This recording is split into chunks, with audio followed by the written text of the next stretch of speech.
Okay, folks, welcome to another Sunday Night Futures Live. For those that don't know me, Bob Desmond over at the Contrarian Trader.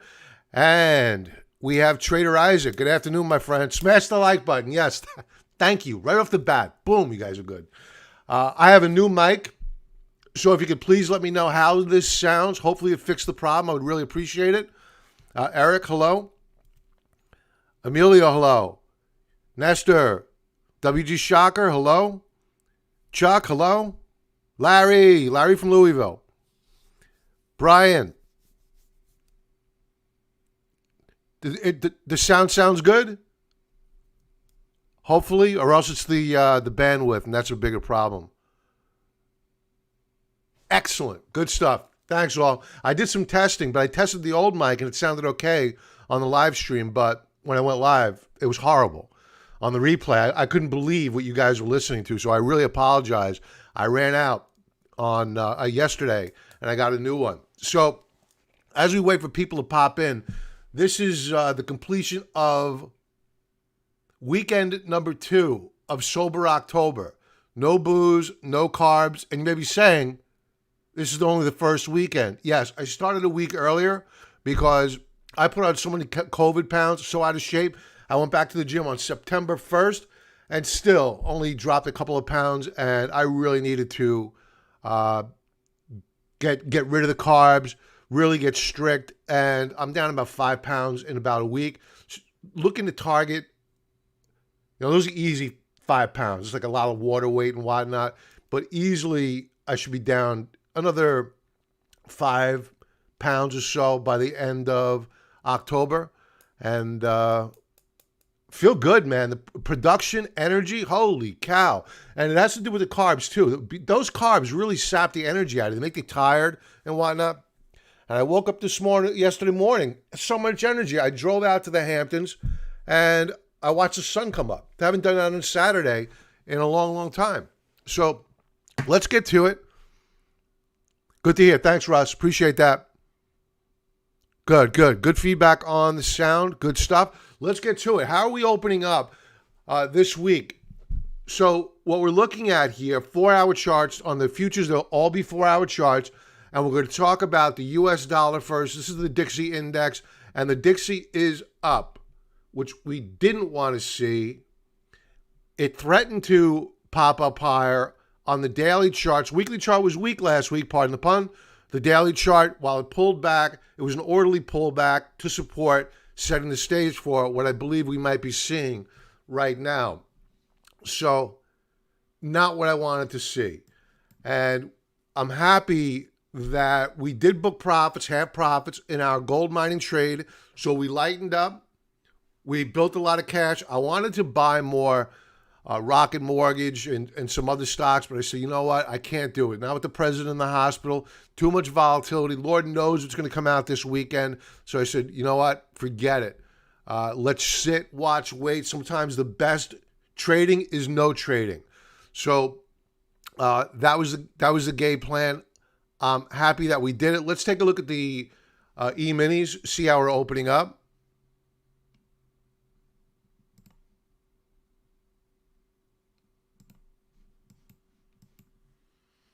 And we are up on the session.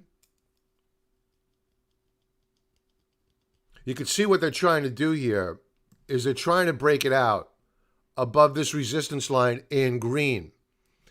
But they're seeing some selling pressure at that level. No great shock. You have resistance back here. But we're up just shy of a 0.5 percentage point on the E-minis. Let's check out the Nasdaq 100. It is up over a 0.5 percentage point. It really doesn't matter what we do on the Nasdaq until we recapture this. Where's my edit? I just drew a blank.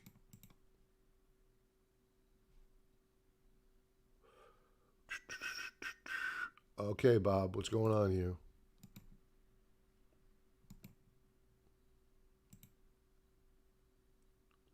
All right, forget it. It's not letting me edit. Okay, anyway, I wanted to make this green. Until we recapture, let's call it 1447 on the Nasdaq 100. Where's the S&P headed? We'll know tomorrow morning. Hey, Denny, good to see you. We'll know tomorrow morning pretty early. Let's see how we close out the evening trade first. And let's see what kind of headlines come out. On Friday, Pelosi put out a statement about the airlines were threatening to furlough or lay off a tremendous amount of workers.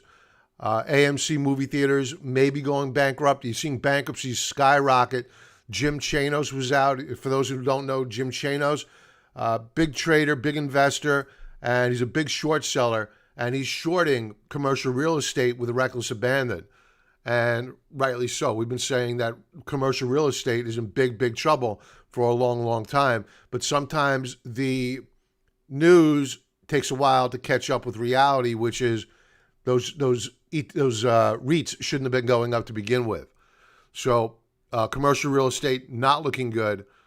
Back to the futures. Nasdaq 100 gaining steam here a little bit, up spot 64%, but it doesn't matter until we get above, what did I say, 1440, let's call it 11,455. That works. A close above that level. Where are my Russells? Here we go. The Russell 2000 had a really, really good week last week.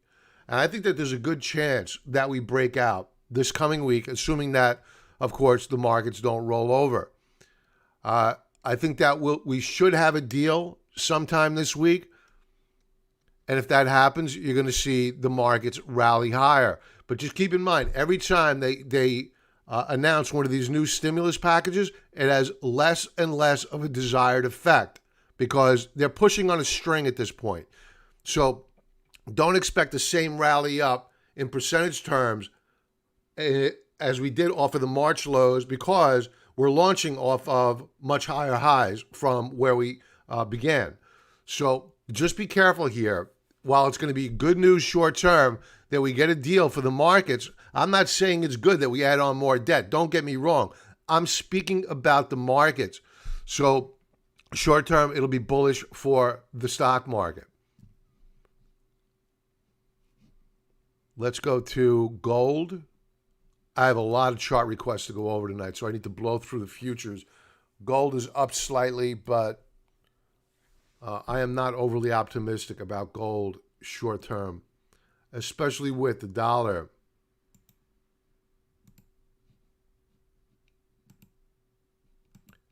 The dollar rallying at current. For all I know, the dollar will be down tomorrow morning. But as of right now, it is rallying. And for those who are not familiar, the dollar trades generally inversely, not all the times, but like 90% of the times, inversely of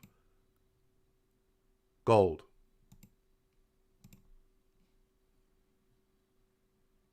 All right, so we're watching the RSI here because it's telling us a story.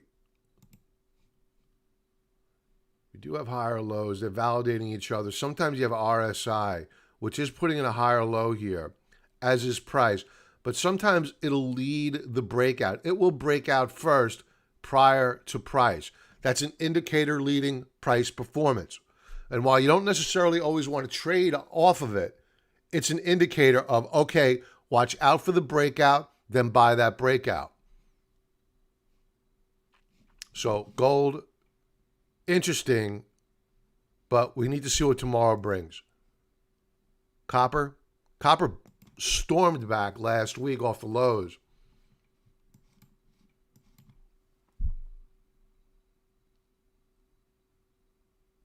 I mean, it was decimated midweek.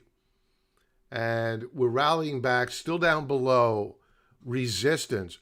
And we're looking for copper as a canary in the coal mine for economic growth, whether it be globally, whether it be domestically, both, we don't know. But we're fairly confident that we're going to see supply chain shifts. We're already seeing it. We've already been validated in the news that Vietnam is seeing a benefit from corporations moving out of China and into Vietnam. And that's only going to continue. What does that mean? Why does that matter to copper? They need to build out factories. They need to build out their infrastructure. Ports need to be built, expanded, whatnot. So a lot has to happen. Same deal goes for India. Hey, Pete, how you doing, buddy? I haven't seen you in a while. Good to hear from you. All right. Let's go to Nat Gas. Nat Gas firming up here. Now, we saw the Dow Transports have a very good week last week, but that doesn't mean anything until you see energy begin to validate the move higher on the transports.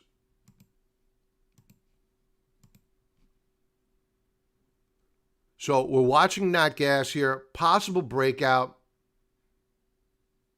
We're flirting with it. Way too early to make the call yet. Let's check out light sweet crude. Up a 1/4 percentage point. Now with just shy of a 1/3 of a percentage point. So the question is, are we done going down here?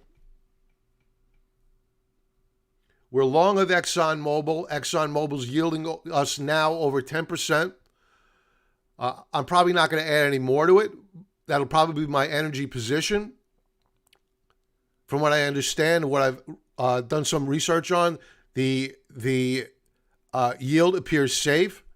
So we're going to remain long of that position for a while. If you're interested, if you're a member, you want to know whether or not it's time to add, just enter your symbol on the ticker cloud in the members area.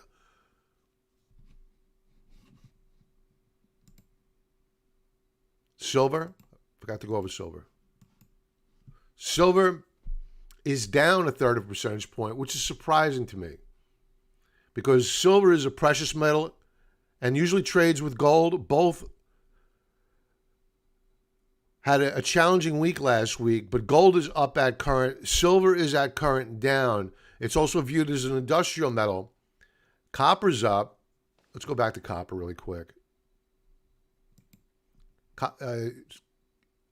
Silver's so volatile. Copper's now flat. So silver down. We'll keep an eye on it. Let's check out Bitcoin. Bitcoin up nearly 1 3/4%. Hasn't made much headway since we retested the 10,000 mark. We've gapped up this session. Good to see. But we're in the middle of a trading range. Nothing really to do here except wait for a pullback or wait for a breakout, one of the two, or a mixture of both, ideally. What else do we have here? I think that's it for futures. Let's go to some headlines and some economic data coming out this week. First, we'll start off with economic data from last week. We had Fed heads out last week. Initial jobless claims on Thursday came in better than expected. But on Friday, the problem was that while unemployment, the rate dropped, you had non-farm payrolls come in lower than expected. That's a problem. Much lower than expected, to be honest. Factory orders, not good.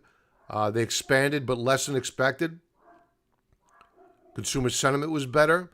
Average hourly earnings came in below average. That is a sign of deflation, short term anyway. Inflation at the core level on Thursday came in as expected, and the same as the prior read. So let's do some math here. 0.03 times 12. All right. So, I'm sorry, I did the wrong math.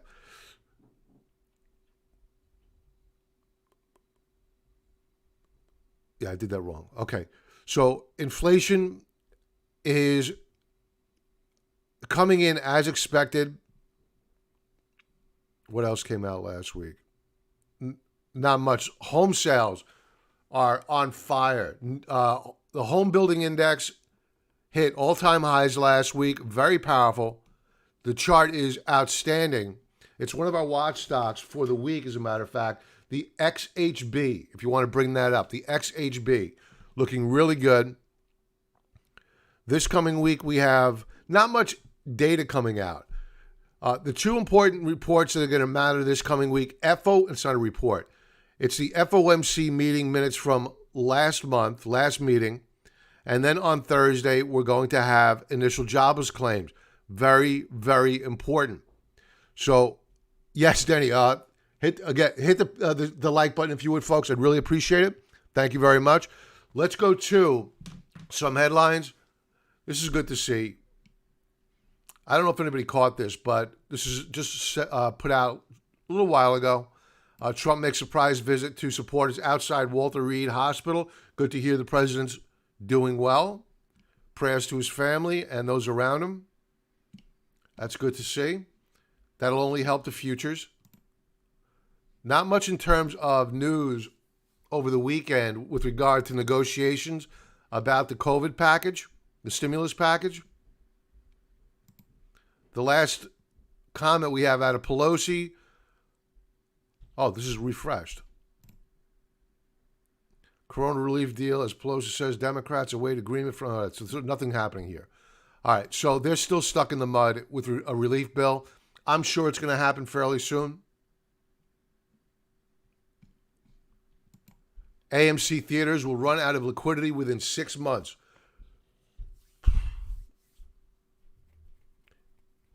Their credit rating has been downgraded. Very, very bad. That's a lot of real estate. That's a ton of real estate. With regard to the cruise industry, there's a boom going on over in Turkey. Apparently what they do is Carnival, the major cruise liners, they're taking a lot of capacity offline, much as what the airlines did a number of years ago prior to them charging you more for baggage and whatnot. They took it was about 10 years ago, after the financial crisis, they took a lot of capacity offline, and they were able to charge much higher prices. And it appears as though that's what the cruise liners are going to do right now. They're scrapping a lot of ships. You're seeing a boom over in Aliga, Turkey, on their west coast. At current, they're scrapping 5 vessels. And 3 of them are Carnival. I could tell by the tails on the top. So expect when demand picks up for cruise lining, yet again, expect prices to be higher for those rooms. Inflation. All right, so this is Pelosi's comments from Friday. Big change here. Airline stock surge as Pelosi announces imminent standalone relief package. We don't have one yet. This is as of Friday. That was at noon, Friday, Eastern Standard Time. Let's get to some chart requests. I have a bunch to go over here.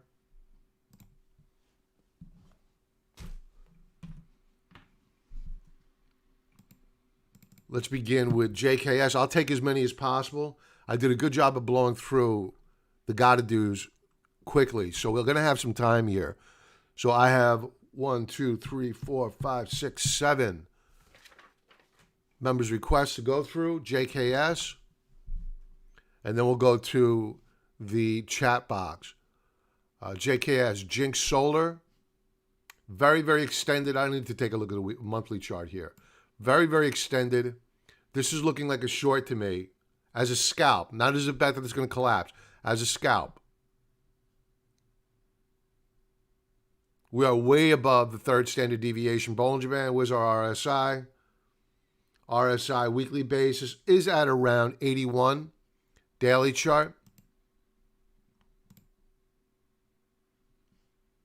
Daily chart, we have more upside to go here. Look for resistance right here at, let's call it 48 bucks a share.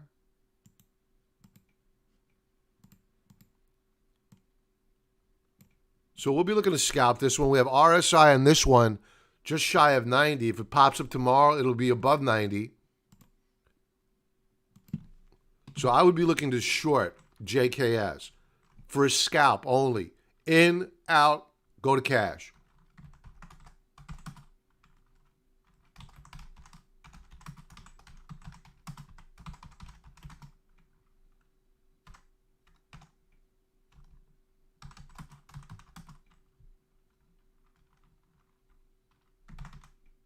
Overbought, OB overbought.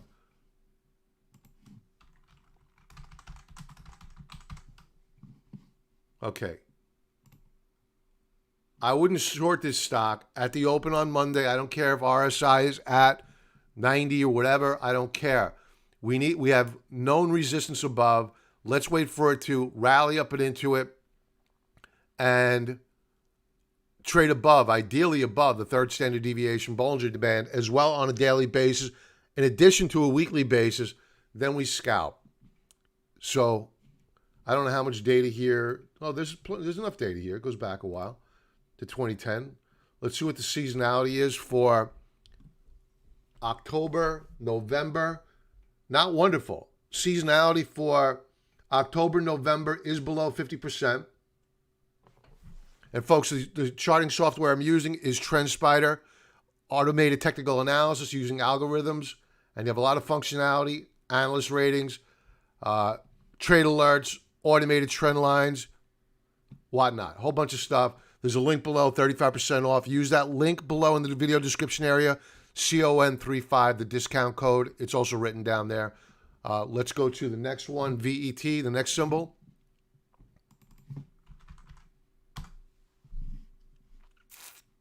Daily chart looks good already. We'll come back to the daily chart. Do we need to go to a monthly chart? No, I think we're good here.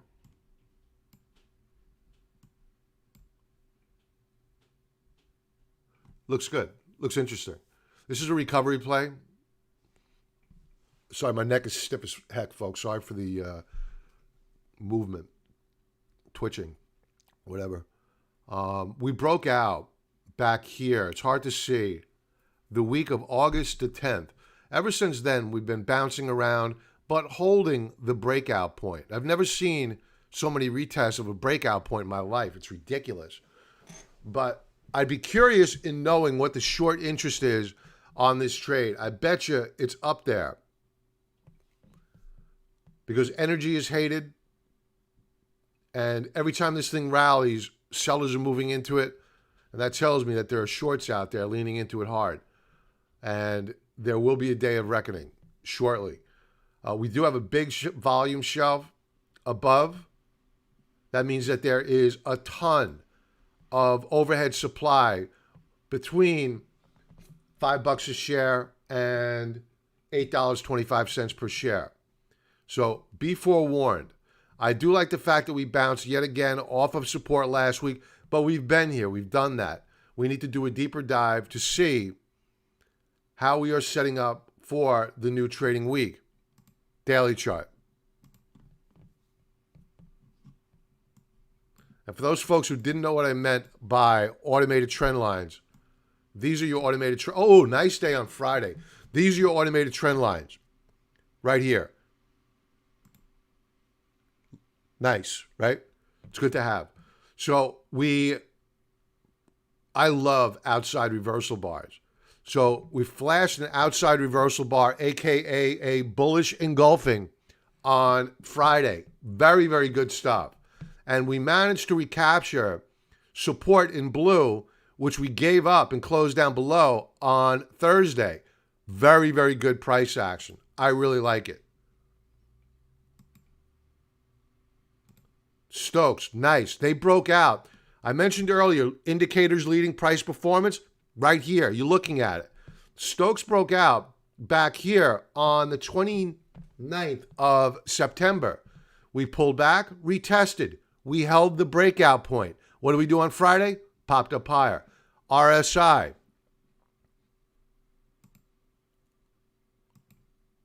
Broke out back here. On the 15th, pulled back. Almost retested. Close enough for government work.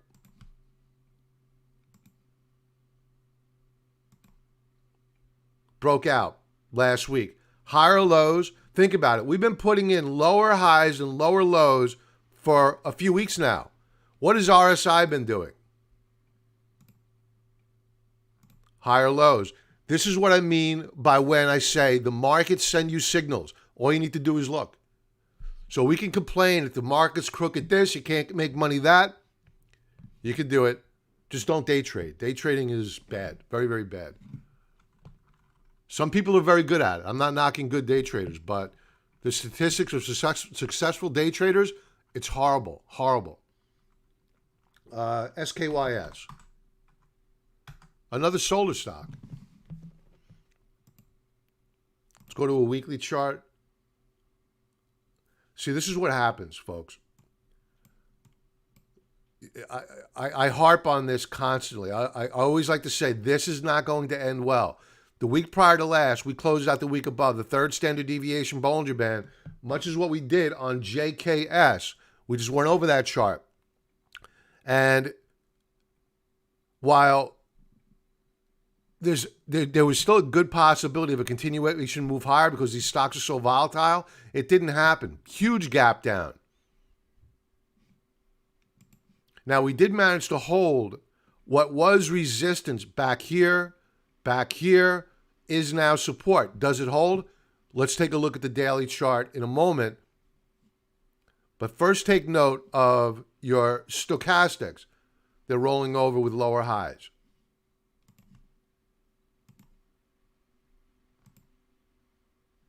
RSI, lower highs. Daily chart. No, it's not good. So we broke down below support. We gapped down below support on Friday. We're coming down here. I'm not going to set up an alert right now, but that's probably where we're going. To around $7 a share. Maybe just a little bit above that, but around $7 a share. If that fails to hold, we're coming all the way back down here to, let's call it $6 a share. Your stochastics are down below the 50 mark. Rallies tend to fade. So if they rally this thing, don't go chasing it because the probability of failure and a rollover by the end of the day is fairly good. Now, if they pop it up higher, it stabilizes. You want to watch it for a day or so. Let these stokes flatten out a bit more, then hook back up. Let them get resolved. One positive note is that RSI, possible, just possible, higher low here. We don't know. Could be a lower high and a lower low on Monday. That's what I would guess given the candlestick action on Friday. So be careful here about buying shy of this support level at around 7 or this support level here at around $6 a share. I just got a news alert. Okay, nothing major, just about the president.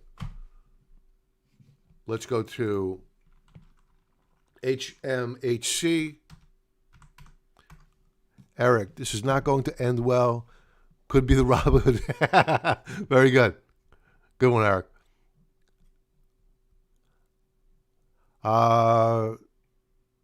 SQ, if we have time, I'm definitely going to get to it. BA, love BA. Love it. We own it. Hey, Mark, I can ride it to 48, then short. What symbol are we talking about, Mark? Is that one of the symbols you entered? Was that you? Oh, yeah, it was you, Mark. What symbol was that? JKS? Yeah, let's bring that back up. All right, you're talking about, I want to be engaging here. Mark is one of our members, so let's talk about this. So, yeah, I see what you're saying. You can ride it up to 48. Reasonable. Don't stick around too long. All right. Yeah. Yeah.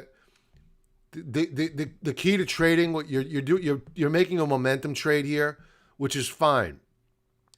Just beware that you may want to use in instances like this. If you're going to go into a trading week like this, long of a stock that's this extended, you have RSI daily basis at what, near 90. We're playing with fire there. That doesn't mean it can't spike up higher tomorrow. What I would do is this, is that we know we're overbought. It's a fact. We're going to correct here soon. Could you be right that we go to 48 or higher? Absolutely. No doubt about it. What you want to do, if I could offer a suggestion, use a trailing stop loss order. Let the markets take you out. If we gap up higher, if you ever take a look at let's go bring up a candlestick. SKYS. That just topped out.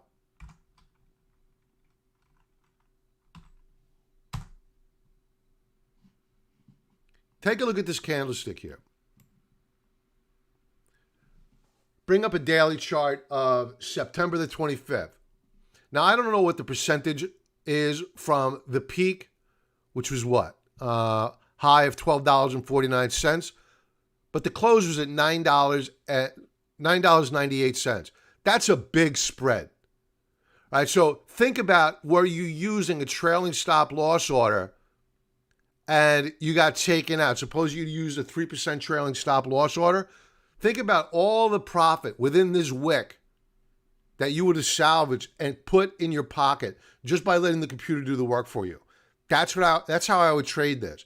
Now, if we manage to close up tomorrow, yet you're seeing weakness into the close and that trailing stop didn't fire off, maybe you just want to scalp some. Maybe you just want to take a little bit off the table. Start scaling out. That's what I would do if I could offer a suggestion. Okay, cool. Good conversation, and let's go on. Thanks for sharing that, Mark. Appreciate it. Did I finish HMHC? HMHC. I go off of my tirades and HMHC. No, I didn't even start this one. All right.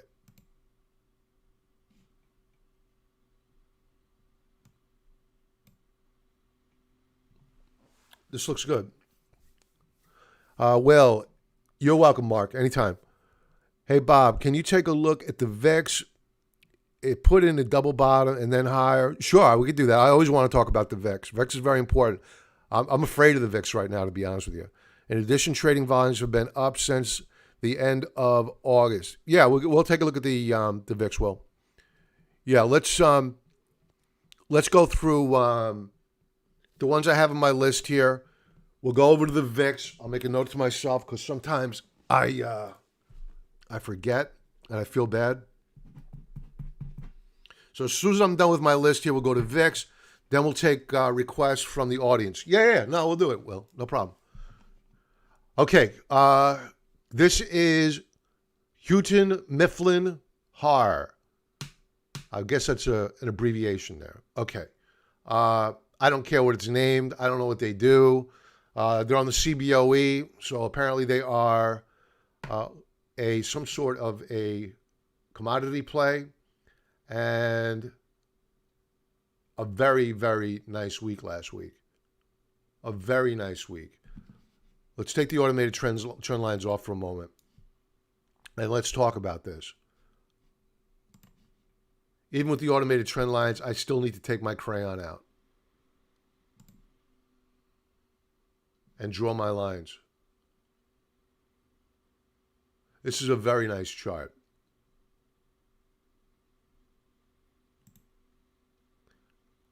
The first thing I'd be looking at on this one is what is my short interest? What's my catalyst to send this thing up higher? What I'm going to do here is this. I doubt I'd be a buy. Let me take a look at the daily chart really quick. I'm going to cheat.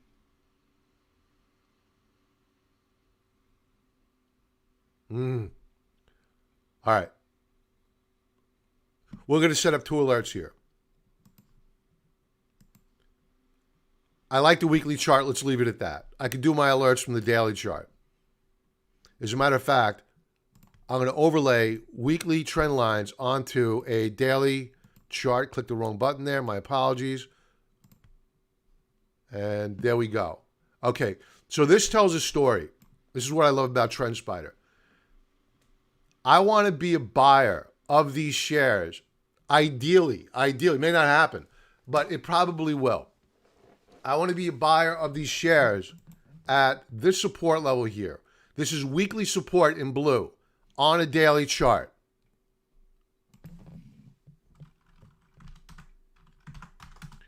Why is this so important? Because weekly support and resistance is far more significant than the daily support and resistance levels. So weekly support hit, long entry.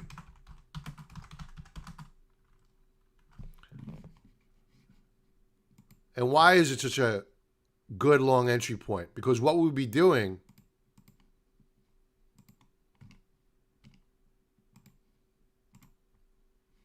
is we're retesting a breakout point. Look back here. On October the 1st, we rallied up and into it. It acted as resistance. Back here, it was support. Back here, it was support. There's a lot of history at this line. We want to respect it. We want to take advantage of all that history because we know if it pulls back to that support level, we're going to have buyers of like mind at that support level so that we as smaller traders can have other traders in the aggregate help support that price. And we know if it fails to hold that price, we got to stop out because there aren't enough buyers out there to defend that price point. Where else do we want to set up an alert? Right here. I want to know, because what we're looking at here is a failed W formation. I'm going to complete my sentence of I want to know in a moment. I'm not going to leave you hanging. So here's the left side of your W, pivot point right here. The pivot point was on September the 8th at a high of $2 and let's say $2.44. That's your pivot point. I want to know. We broke through it on Friday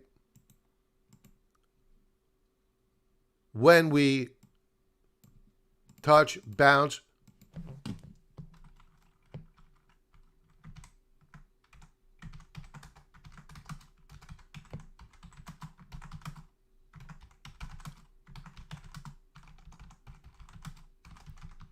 Now, the note I want to make to myself, because I go through so many charts, is this.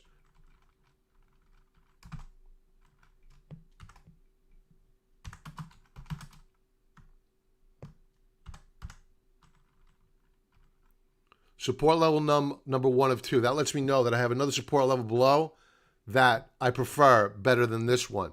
So if I did open up a trade at this support level, I would stay small. And if we pulled back, I would add more at that lower support level. And you'll be saying, you don't average down, Bob.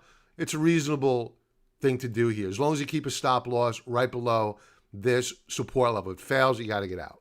But just stay small on each bit of buying, nibble, and then once we, or if we, I should say, break out, have a continuation breakout, you want to buy that breakout, jump on that rally, and ride it on up. Become a little bit more aggressive because we're probably coming up to here at around, I can't read the font. I got to talk to TrendSpider. We got to work on this font.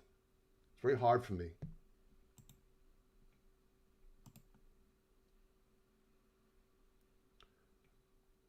A little over $3 a share. I'm sorry, folks. It's hard for me to read. I don't need to set up an alert here. I was hoping that would help with viewing it. But nice resistance up here. Take note that there's a lot of history here, a lot of volume at this price point, this range. So just be forewarned. Don't get heavy. Wait for the breakout. And then you'll have an easier time riding it up into resistance. So I like the chart. Very nice. I think we're going to roll over and retest. How much data do we have here? Not much in terms of seasonality data, but we'll check it out anyway. 7 years.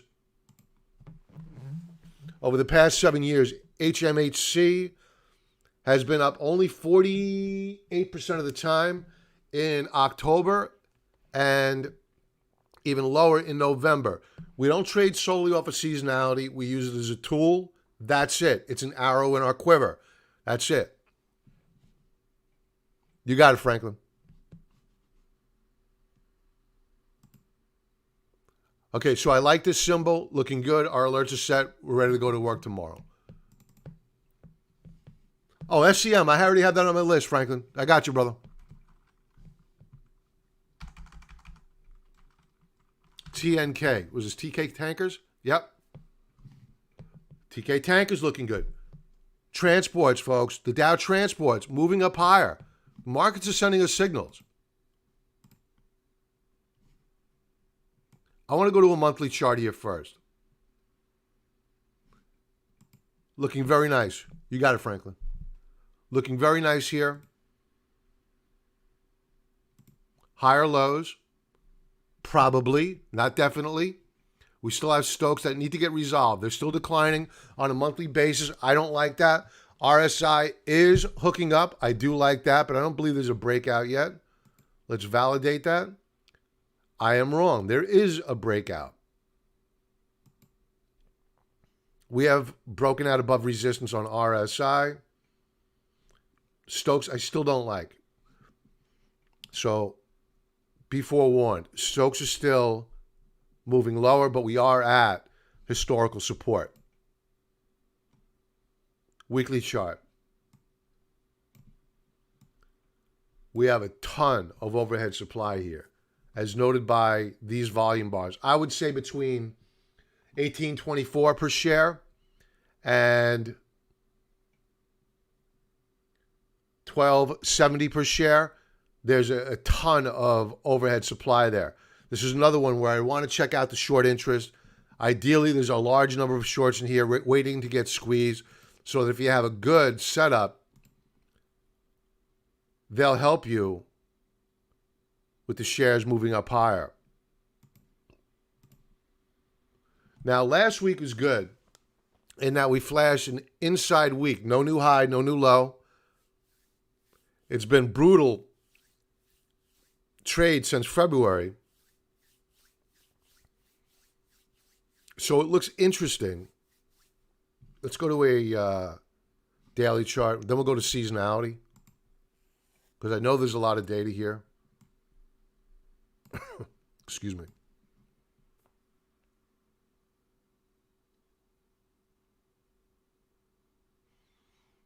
I think what we need to see, I think it's a good chart, but not great. You know, had we held this support level back here on the 22nd of September, that would have been great. It didn't happen. We broke down. So what I'd like to see is a pullback and a higher low. I don't think we're going to get that. It looks as though we had an outside reversal bar on Friday. It looks as though they're going to want to try to take it up early tomorrow, because we close right at the highs of the day. Let's bring up a 4-hour chart really quick. Yeah, a very nice close on Friday. A couple of pennies off the highs of the day. So I think it goes higher. I wouldn't want to chase. I don't like chasing stocks. I'll momentum trade stocks that are being ridiculously bid up, and I'll get out really quick. A stock like this, which has been beaten down, I'm never going to chase. Never going to happen, because there's so much backing and filling that needs to get done. You always pay the price for doing that. So what I'd like to see is a pullback. We may rally up to $12 per share, then pull back, look for a higher low. Then we'll take our crayon out, draw a higher low, a band. That'll tell us where we want to enter and put our stop loss right below. Let's go to seasonality. Seasonality is really, really attractive this time of year. In fact, we've just entered the most seasonably favorable period of time of the year. Q4 of the past 13 years on average has been the best quarter for TNK.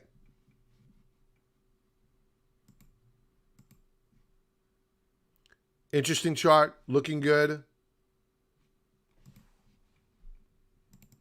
Let's go to SEM for Franklin.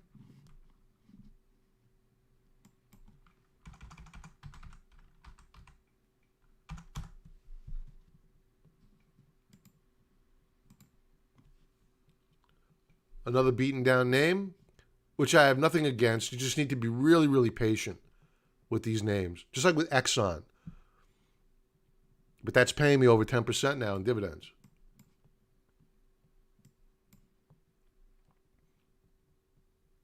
All right, so we're flatlined here.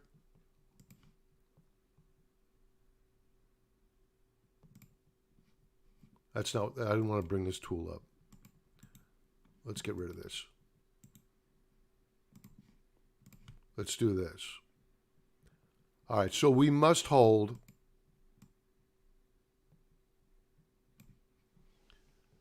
What is the penny stock? Franklin, what are you doing? 36 cents. Got to hold it. What do we close? 30. Let's call it 40 cents.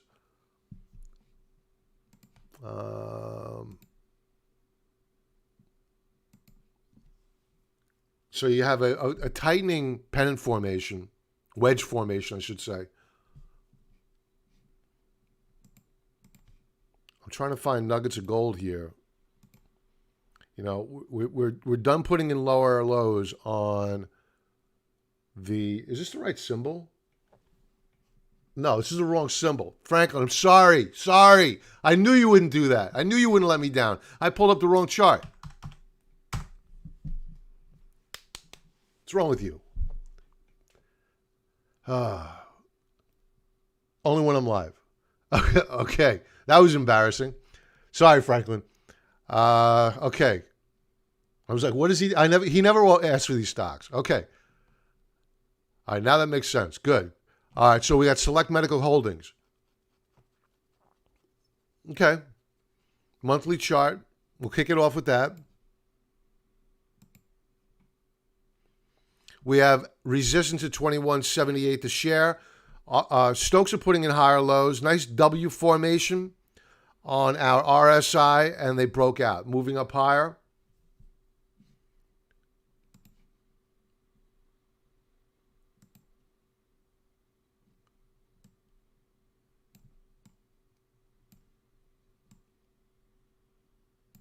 Nice retest of this volume shelf. It held. We followed through.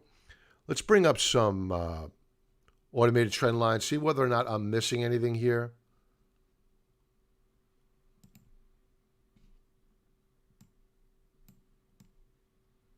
No. So the chart looks good.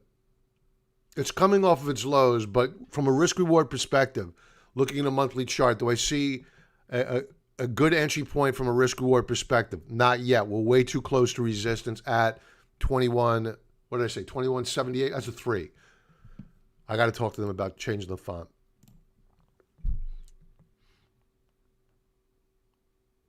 SEM, weekly chart. Nice week last week. Awesome week last week. Very nice. So what we're doing here, take note of the volume shelves. Very critical to use these. And for those who are not familiar with what these volume bars are and how they're named in TrendSpider, it's the volume by price indicator.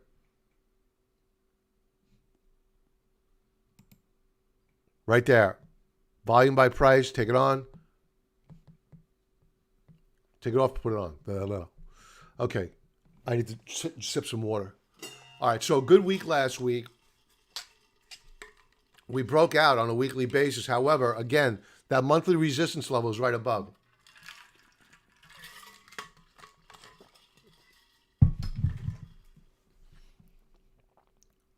So what's the play here? How do we enter this trade if we're dead set on doing it? I would do this.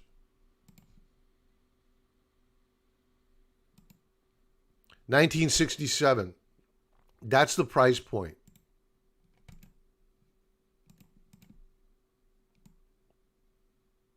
We'll give it a little bit of room. And I want to know when we hit that level.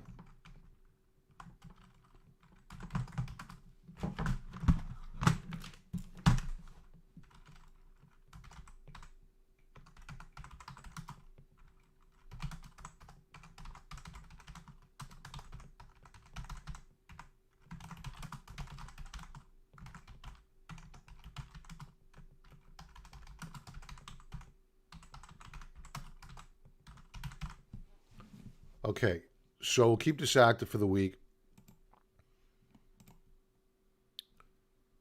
Now, when I would be a lot more aggressive is on a breakout.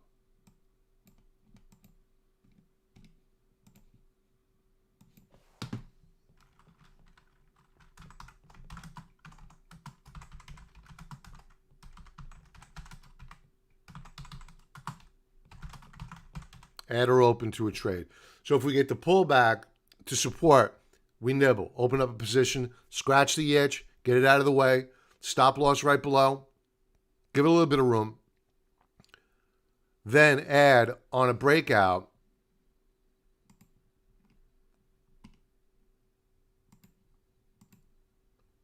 above this resistance level here. That would be a nice trade. That would be a good entry point. Tactical, strategic, safe. Daily chart.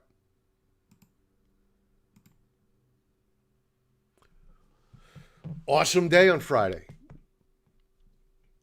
It's leading me to believe you're not going to get a retest of that breakout point on a weekly basis because we already did it. We broke out on a daily basis on the 30th. We pulled back once, almost retested, just shy, good enough for government work. But on Friday, this is the Pimp Mac Daddy of retest. We didn't retest one breakout point. We retested two breakout points, not to mention a moving average. What's not to like here? I like it. So I suspect what they're going to do is they're going to probably pop it up higher and watch for a breakout, watch for a close above this resistance level here, 2178, thereabouts, the share. I like it. Good looking chart. Seasonality, how much data do we have? 11 years. Okay, we'll take that.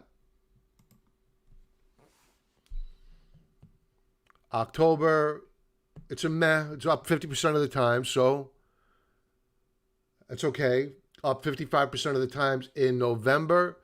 December, not a seasonably favorable period of time. And January, do not want to own this thing. It's up only 27% of the times in January.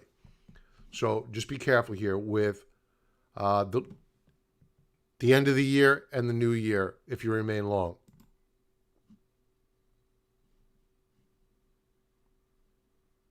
It just caught a buy from Deutsche Bank. Deutsche Bank. I can't believe they're still in business. UNM. And then we're going to talk about the VIX. And as a reminder to myself, if I just remembered, if I could ask, I'm so proud of myself because I rely upon viewers to remind me. Smash the like button, please. I appreciate it very much. And follow me, please. I would appreciate it. Unum Provident. Let's go to a weekly chart. Hey, Pat. Good to see you, brother. You're welcome, Franklin.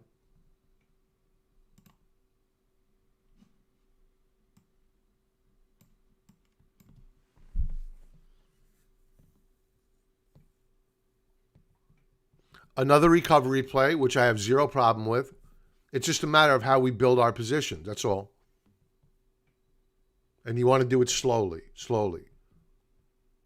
Because we know that when you have, this is a monthly chart, when you have such a big bear market, you have to hope that this rally isn't just another bear market rally. I mean, we've been here before. We've seen this.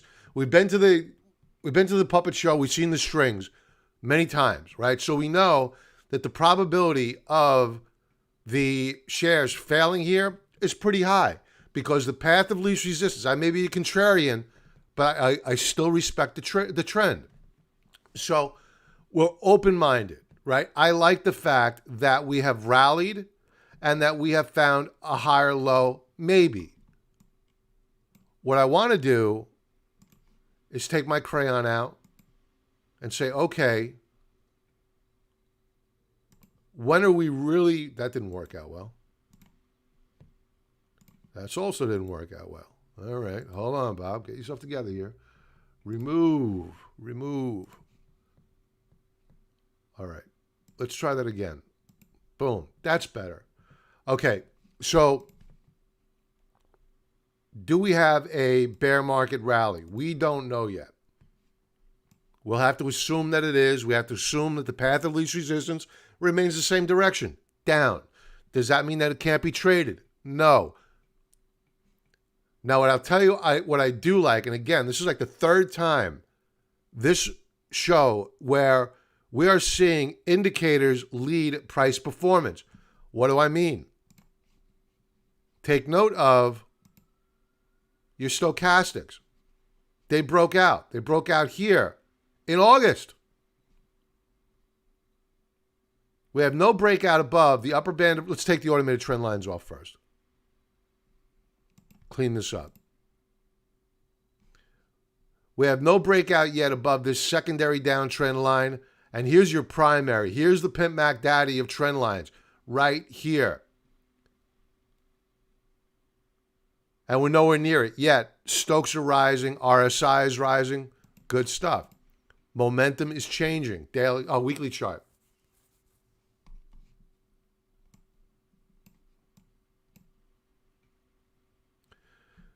So, as is typical for bear market stocks, you know, we had a nice trend going here. It failed.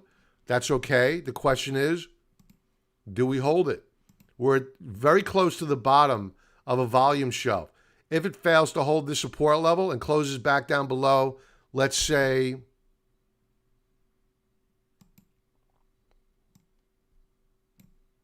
$15.40, I could read this font better than I could read this font over here.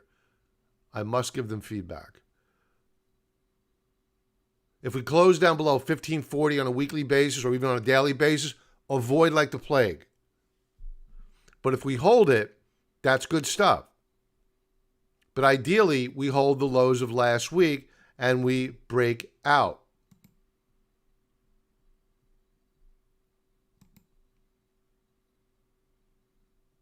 And that breakout point would be at around, let's call it $17.90 the share. If we close above $17.90, very attractive on a weekly basis anyway. Daily chart. Gorgeous day on Friday. Busted right through this volume shelf. Now, the play here for me would be this. Set an alert right here. If it lets me, what are you doing here? I don't want to set an alert there. I want to set an alert here. There we go. Sensitivity fairly low.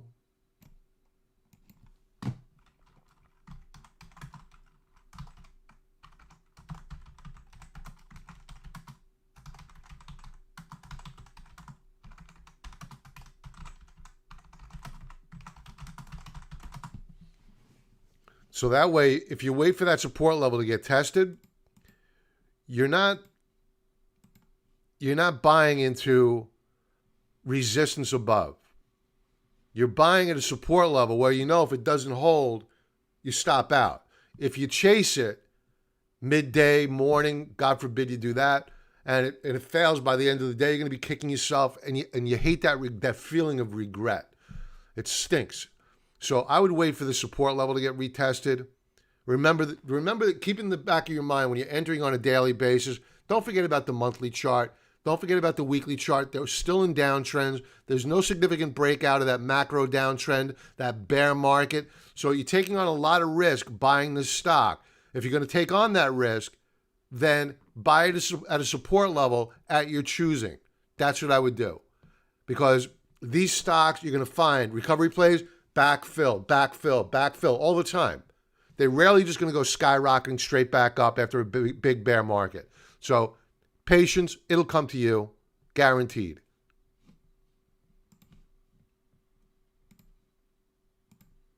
Nice breakout on RSI, pullback, retest, follow through to the upside, Friday validated. Very nice. Promising longer term, but nibble, nibble, nibble. Where'd you get home from, Pat? Grandkids?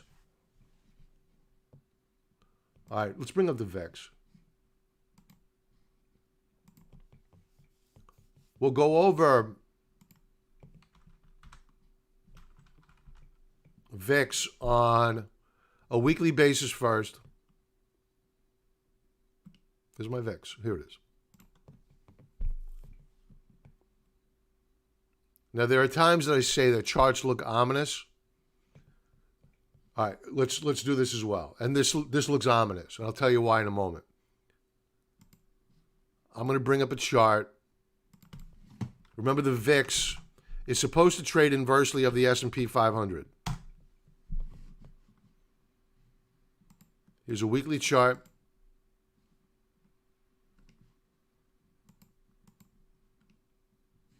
We closed up last week, but so did the VIX. Generally, that's a bad signal.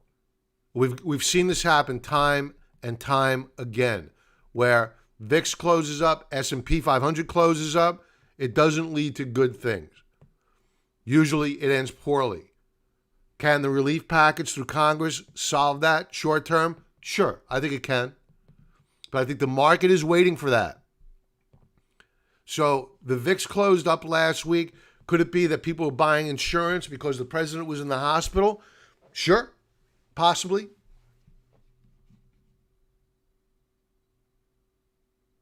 So back to the VIX in our analysis. We are putting in higher lows. You have one on your lap watching? Hi. Your grandfather's a great guy.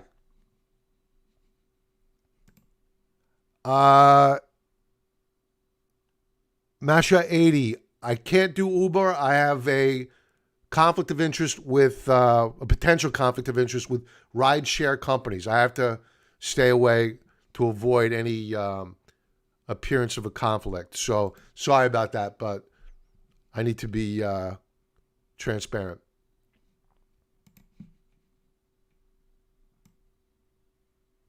So on the VIX, we have on a weekly basis higher lows.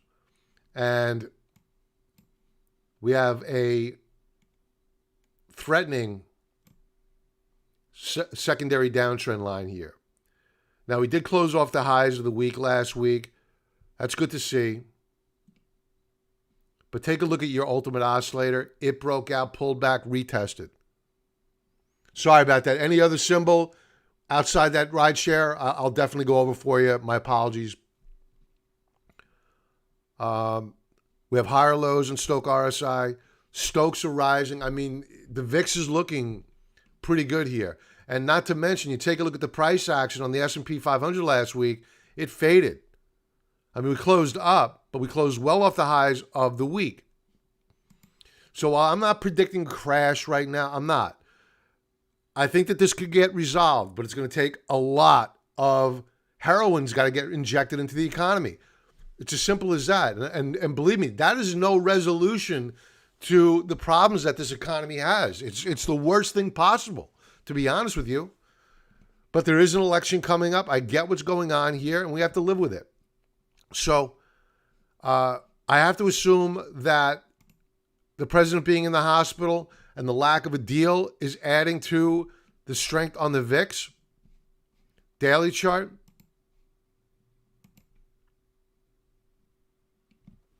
I mean, this is powerful. You know, the price action on Friday, it was a breakout, but not a great breakout. It faded. It was a filled candlestick. But it's not as if we're at the top of a trading range after a big rally. We're in a consolidation range. No big deal. But what bothers me most here about the chart is not price. It's this. Look at these Stokes. Dancing on top of 20. They didn't go down below it. They respected it and hooked it back up. That is very, very bullish. Very, very bullish. And keep in mind, I'm saying this at a time when at last look, the S&P futures were up over a half percentage point. Just earlier. I don't know what they're looking like right now. And we broke out on Friday above RSI daily basis. So the VIX is ominous. It's scary right now. It really is scary.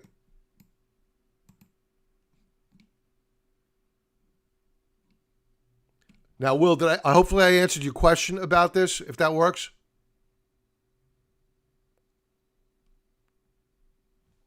Okay. Let's take some requests. We're over time here, but you know what? I got so much goddamn energy. Let's do it. APT, Trader Isaac. Let's scroll down these. I'm not going to take any new ones, so please don't enter. RAD. Pete, is that, those are my initials, so I get confused sometimes. Rite Aid to validate, is that accurate? Or are you just using my name? Robert Anthony Desmond, that's my name. I'll write it down just in case Pete wants that. GME had a bunch of shorts. That was one of our watch stocks. We didn't get involved with it, but it did rally on that short squeeze. BA.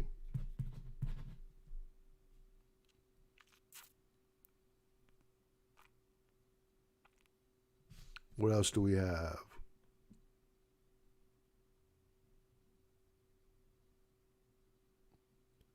And that is it. Oh, hey, Bob, I had GPS. I didn't. You did, Eric?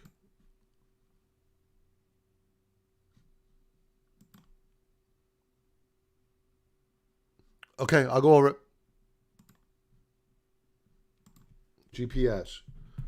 All right. I'm going to shut it down there. And let's do this.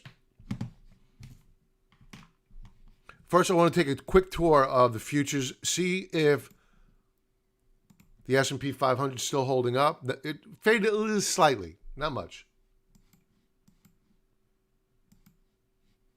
Quick look at the Nasdaq 100.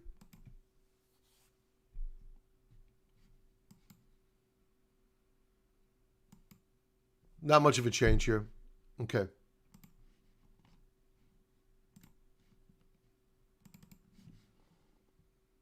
APT.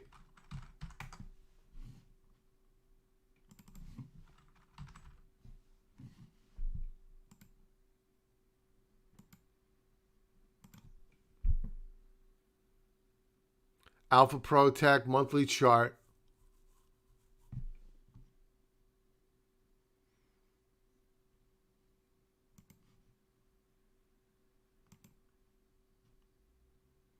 $17.17 stiff resistance above.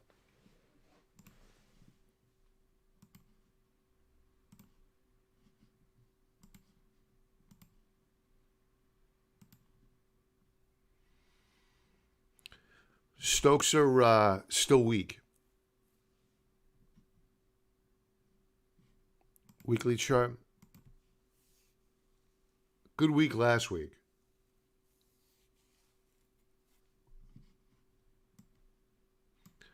And for those folks just joining in, we're using TrendSpider. If you like automated technical analysis, there's a link below. 35% off. The lowest price on the internet that I get. We do a lot of business with them, and they're included with two of our subscription packages. Pick. We'll take a look at that one too. Hey, Pete. All right. Cool. Gotcha. All right. So APT weekly basis. I can't condone a buy where we closed on Friday. The reason is this. Where we closed on Friday was where you had resistance back here, and it was support here. Now it's going to act as resistance, possibly again. Where I would be interested is down here.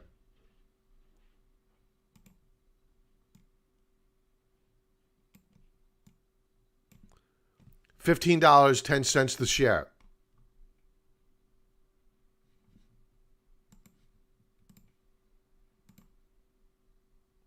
Stokes, possible higher, low. RSI definitely hooking up now.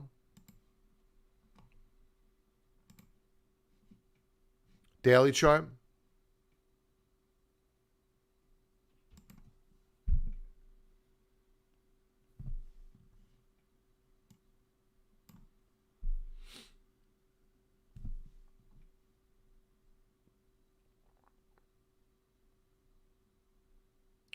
We couldn't hold support.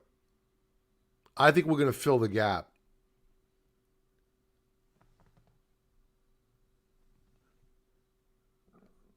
And we kissed that third standard deviation Bollinger Band. I think you can get a pullback here. What did I say before? 1510?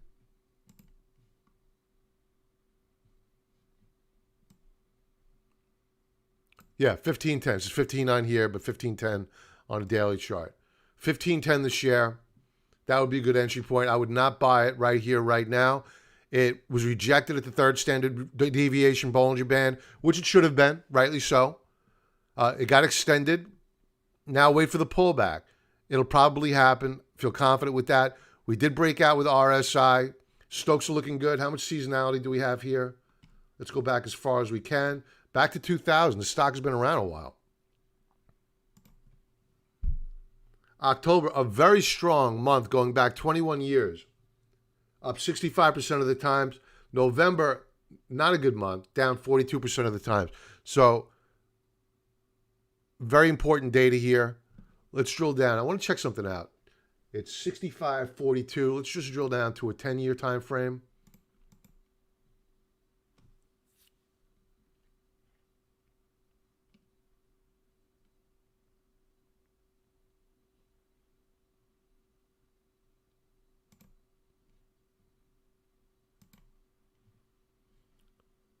October, consistent. It's very consistent from a 20-year time frame to a 10-year time frame. So, good month this month. Seasonality is in favor. Just be careful as we roll into November. It gets a little bit hairy. It's generally down on that month.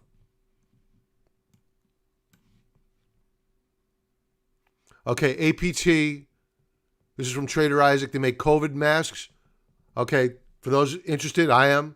It's good to know what these companies do when I'm going over them. All right, good stuff. Obviously, that could influence seasonality this year somewhat. Thanks for that, Trader.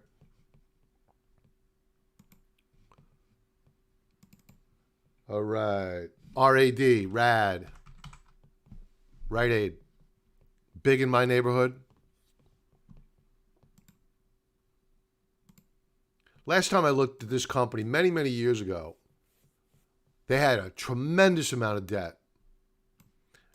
And it kept weighing on their share price. I don't know if that's changed or not. I'm going back 20 years. How many years does it go back? Yeah, easily 20 years. So obviously the trend is still to the downside. We have broken out on a monthly basis. We are putting in potentially higher lows. Do we have a new monthly low? Yeah, it looks like we do, right? Low, 929 for October. The low for September. Yeah. So we have a 20-cent move lower month over month. Ideally, you don't want to see a lower low month over month because that usually is a harbinger of bad things to come.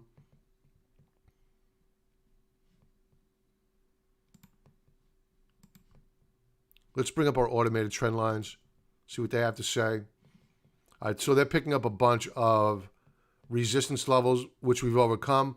But what they're not picking up is a reasonable support level at which to get defended. And that would be right here.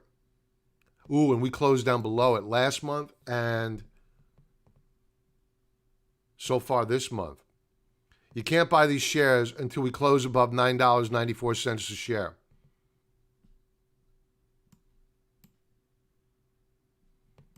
Because what should have been, think about it, we broke out above this resistance level back here, major move higher, back in December of 2019, almost a year. Consolidation, and now we have failed to hold it. After retesting it back here in March. Not good. Weekly chart. Yeah. Here's that break.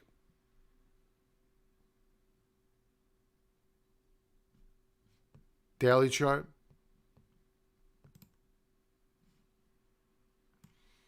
I think the best risk-reward play here is wait for a recapture of $9.90 per share, $9.95, $10, and give it a day or so. Use the 3-day rule. The 3-day rule is once you recapture support, let's see whether or not it holds support for a couple of days.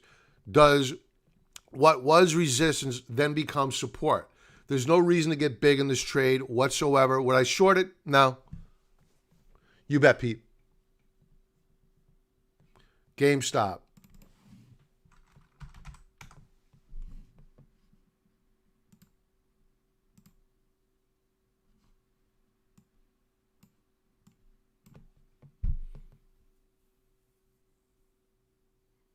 I was looking at GameStop back here, damn it. And I knew the short interest was high. I'm kicking myself now. So we had an inside week. I'm sorry. We have an inside month so far. I'm starting to fade.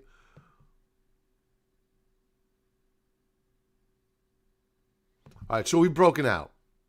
Right? You want to take off our trend lines for a second. Throw them back on.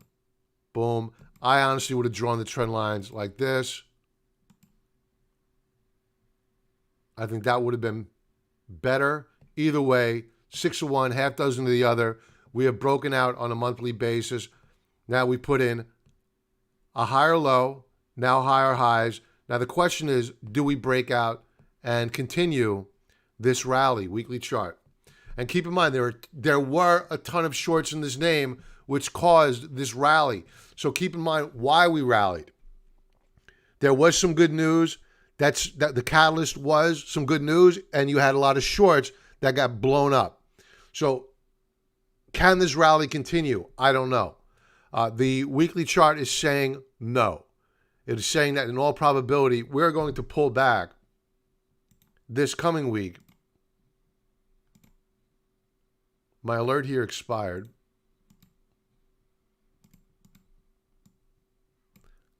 I'll assume that the short interest is still high. We'll validate that prior to executing a trade, of course. But I would only enter this trade if the short interest is high and we have a reasonable setup.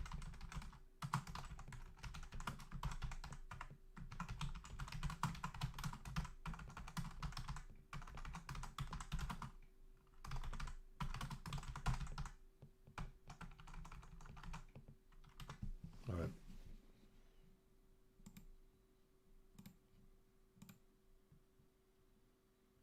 Daily chart? Yeah, we're going to pull back. You know, I drew these lines, I don't know, probably a week ago. And it's always good to save your annotations because I was picking up back then that we had a divergence on the stochastics. What happened? Lower high, now we're breaking down. So the market was sending us signals. So I would suspect that we're going to continue to pull back further. Watch for $8.50 per share. Let's check out seasonality. Going back to 2002. October, November, let's call it 50-50. December is horrible. February is actually January, late January is the time to start buying the shares, and then you rally through Q1 and the first month of Q2 into the new year. So no huge seasonality edge at current. That's GameStop. Hi, Kathy from Wisconsin. We get way too few ladies here. We have Kat, Trisha, Justine, and Kathy. Hopefully it's not the other. No, Kat is up from Prince Island, Canada. So you're a different Kat. Welcome aboard. Good to have you. BA.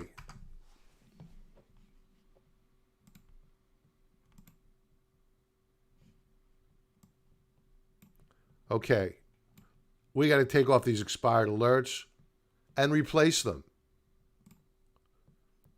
I think the best news that could have come out of, and this is not good for those folks in Seattle, the best news that came out of Boeing is that they're moving out of Seattle.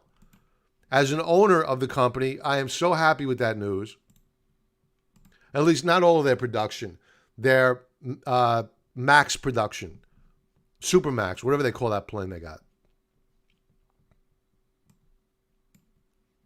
All right. So let's get rid of it. Well, you'll keep this. Monthly chart is looking good. So far for the month, we have a breakout. We're off the highs of the month. Stokes putting in higher lows, RSI higher lows. Weekly chart.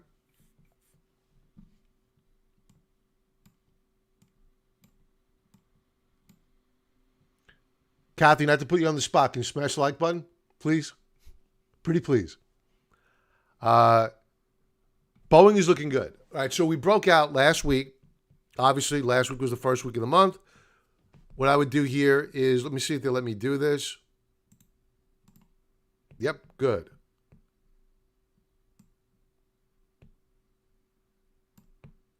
Thank you, Kat. Appreciate it. Touch, bounce. BA.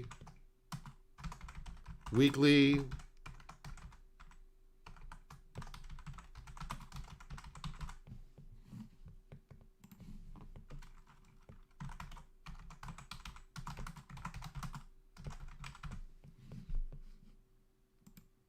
We're going to keep this active for, it should happen within a week. Now, what I want to get monster big on the trade is a rally and a close above 189, spot 96 cents the share.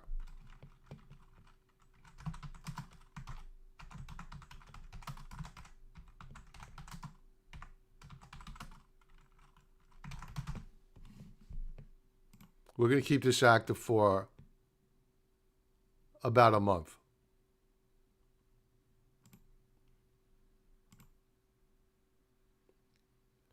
So Boeing looking good. Take a look at this RSI, a pure monster of an RSI.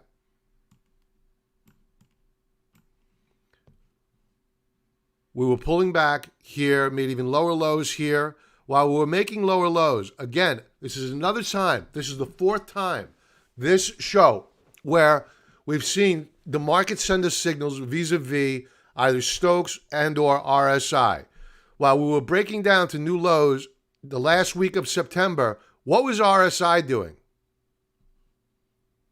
Making higher lows. It didn't break out. It broke out last week, but RSI was not validating that sell-off.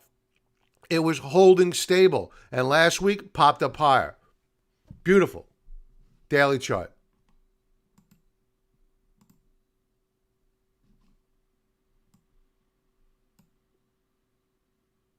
Again, I still think we could get a retest where I have my alert set here. Now, the reason why we started buying Boeing back, we sold it at 204, booked profits, got back in very close to the lows. We want to buy more. Why? First of all, I want to own some as an investment. I also want to own it as a swing trade. Why? Here we go. Take a look at the seasonality of Boeing. Up 56% of the times in October. That's okay. But up 71% of the times going back 19 years in November. I think that we're going to go up a lot higher here on Boeing very, very quickly. Assuming that my belief is accurate that we have some underlying growth in the economy. Why do I believe that? I believe that because the Dow Jones Industrial Average is very close to all-time highs, and it broke out last month. So that's my story. I'm sticking to it. Last chart up, GPS.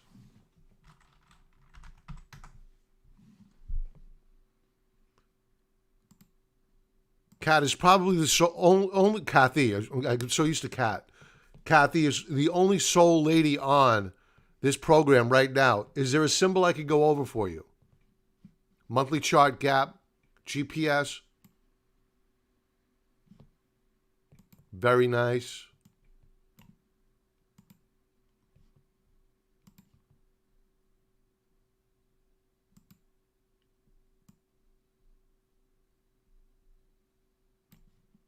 There are two price points that I'm interested here on GPS.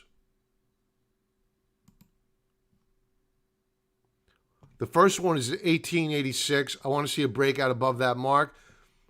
The more important breakout point is at $20.18. Don't worry about it. We'll go over Tesla. You want Tesla? We'll do it. Of course.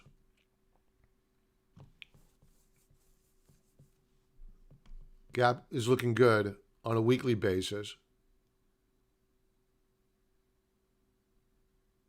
You know, if they pull it back for whatever reason tomorrow to $17.45 per share, that would be a great place to scratch the itch, open up a position, and get long. And then start adding as we rally through $18.90 the share. Then the Pimp Mac Daddy number is, let's go back to that monthly chart. $20.18 a share. Daily chart.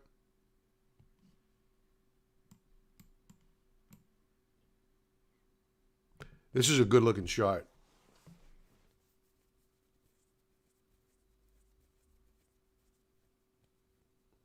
I'm getting the feeling that they may just gap it up tomorrow. If the market's strong, they may just gap it up.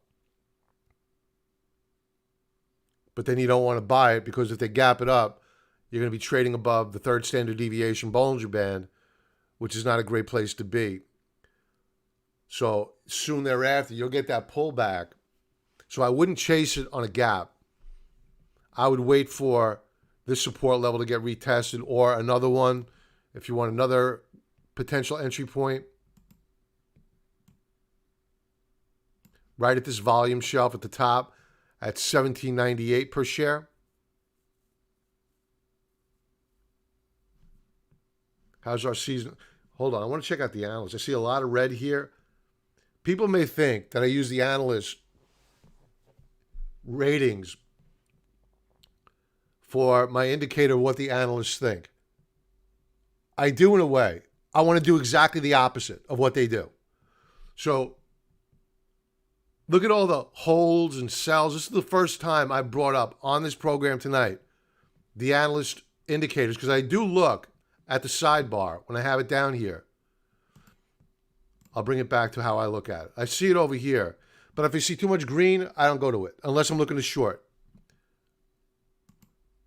But when I see only a couple of buys and everything else holds and sells, that tells me that there's a lot of positive potential headlines to come down the pike. So, a lot of upgrade potential here. So that's a contrarian indicator. The analysts hate it for the most part. A couple of ones like it. Citigroup likes it. RBC likes it. That's it. Let's go to seasonality. There's got to be more data than 19 years here. There is. Going back to 1987, 33 years worth of data. Seasonally, I keep saying seasonably. Seasonally favorable period of time, 33 years worth of data. October up 69% of the time. In November up 74% of the time. Great time to be long of this stock. Let's drill down here on seasonality a bit. Let's go back just 10 years. See if it's changed at all. October time frame. It has over the past 10 years. All right, so it's broken down a little bit. The advent of Amazon, etc. Interesting. So it pays to tranche out, break down these seasonality graphs when you have a lot of data, see whether or not it's changed a bit, and it has over the past 33 years. So just be forewarned. I should say over the past 10 years it's changed.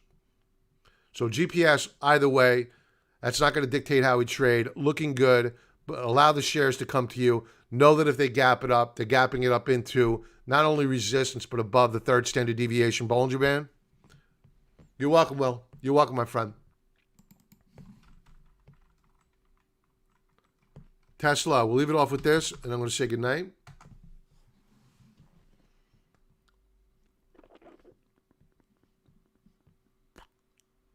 Daily chart doesn't look good. Let's go back to a weekly chart. Let's do a monthly chart first.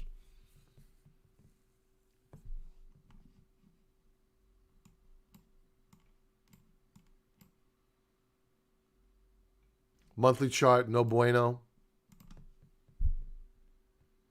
Weekly chart, no good. What we did here is that they tried to rally it last week, and it was rejected. A sound rejection. We've already broken down on our Stokes, so momentum is waning. And that's on a macro basis, not on a micro basis, not on a daily basis, but we're putting in lower highs and now lower lows. So be careful here. Actually, I'm incorrect. Let me amend my comment. We're putting in lower highs. We don't have lower lows yet. Daily chart.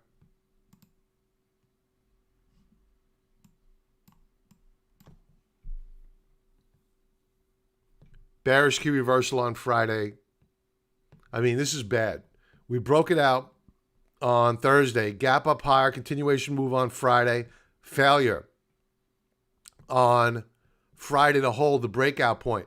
So in all probability, what's going to happen here, when you get a breakout point failure, again, meaning a breakout and then a failure to hold the breakout, also known as a bull trap, will retrace all the way back down here. But many times, it fails to hold. And that sets up a short opportunity.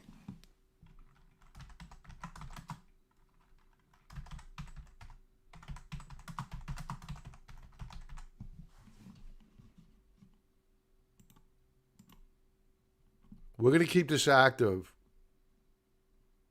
for 2 weeks.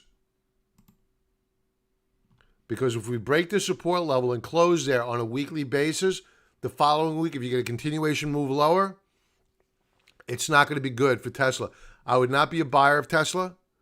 I would avoid it like the plague. I don't believe it to be a short just yet, but it's setting up for a big sell-off here. So I would be very, very careful. Seasonality, I don't know how much, if there's any more than 10 years here. This is probably maxed out.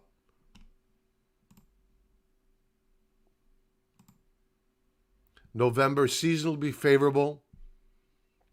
I did it again, seasonably. I keep saying seasonably. Seasonally favorable period of time in November. So we'll see. It's only 10 years worth of data, but it does matter. Be careful with Tesla, please. Especially if we put in a new lower low. Thank you, Iron Bob. Let's have a great week. Thanks, Franklin. You too, pal. Kathy. You're very welcome, Kathy. Hey, folks, everybody have a very profitable week. Have a healthy week. Thanks for joining. Smash the like button. Subscribe to the channel. Share with a friend. Leave a comment. I'll definitely get back to you. Have a great night.